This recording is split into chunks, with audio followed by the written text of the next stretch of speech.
Hello YouTubers, this is me here once again, and this is another one of my top 50 albums of all time. I know I haven't really been much up on uploading a lot of stuff very consistently here, but I figured, you know what, today's the day I have some time, and I've been busy with a lot of stuff.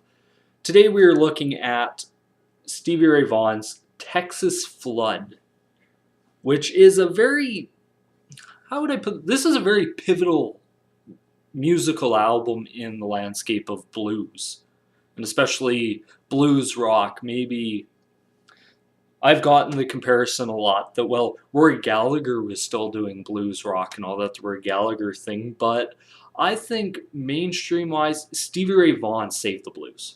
Saved the blues. It rejuvenated, I believe, Eric Clapton's career when Stevie Ray Vaughan came out, rejuvenated B.B. King, Buddy Guy, Herbert Sumlin, a lot of the old-time blues guys, just reinvigorated, gave them that vigor, like, oh my god, there's another guy there to kick our ass.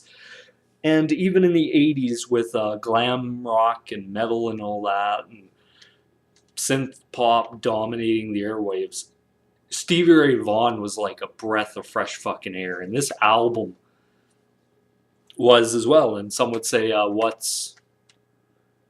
did Stevie Ray Vaughan get discovered if that was so popular? But David Bowie actually discovered, in a way, Stevie Ray Vaughan when he was doing a soundtrack. And he actually asked Stevie Ray Vaughan to join his band. And Stevie Ray Vaughan at that time had the choice, either join David Bowie's musical stuff or stick it out with Double Trouble and hope it makes it. And Stevie Ray Vaughan made the right decision staying with Double Trouble. This album is just, there's a line in a B.B. King song called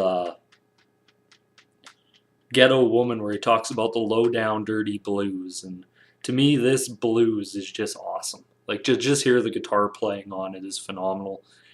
And unlike a lot of blues albums maybe previous, this one had a ton of energy. It's like they stuck dynamite up the band's ass and just let it blow up and see what came out. And this is what happened.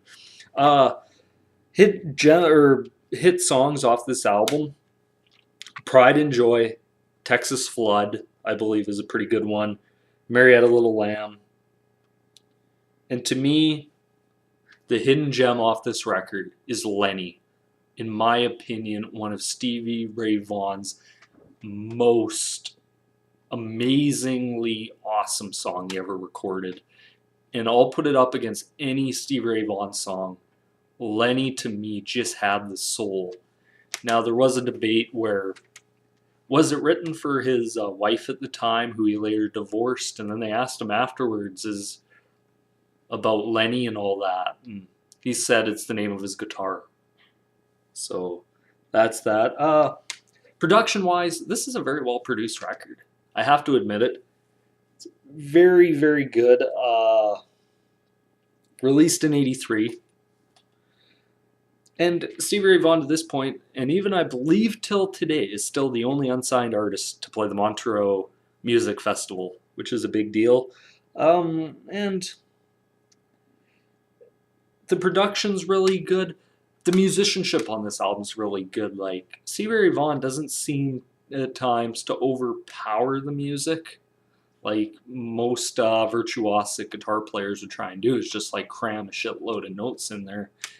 And even like on Lenny and all that, you just hear it like it's slow, it's moving, but then it has that down, down, down, down, down, down, down, down. Bow, bow, bow, bow, bow, bow, bow. Just that type of blues where it's not, it's a little quick, but it's not overpowering the music. If I had to give this album a rating out of 10, I'd probably say that this is at least a 8 or 9 out of 10 album to listen to. It's very awesome just to hear it. Just sit there, listen to it, and however long it is, I forgot to look up how long the album is, but however long it is, it just doesn't feel like a very long album. It feels like really decently paced, fast going, and it's not like there's hit songs and then there's dead. It's actually pretty decent to listen to guitar-wise. So, but yeah, that's my thoughts and opinions, and this is once again on the top 50 albums of all time. This one's number 19.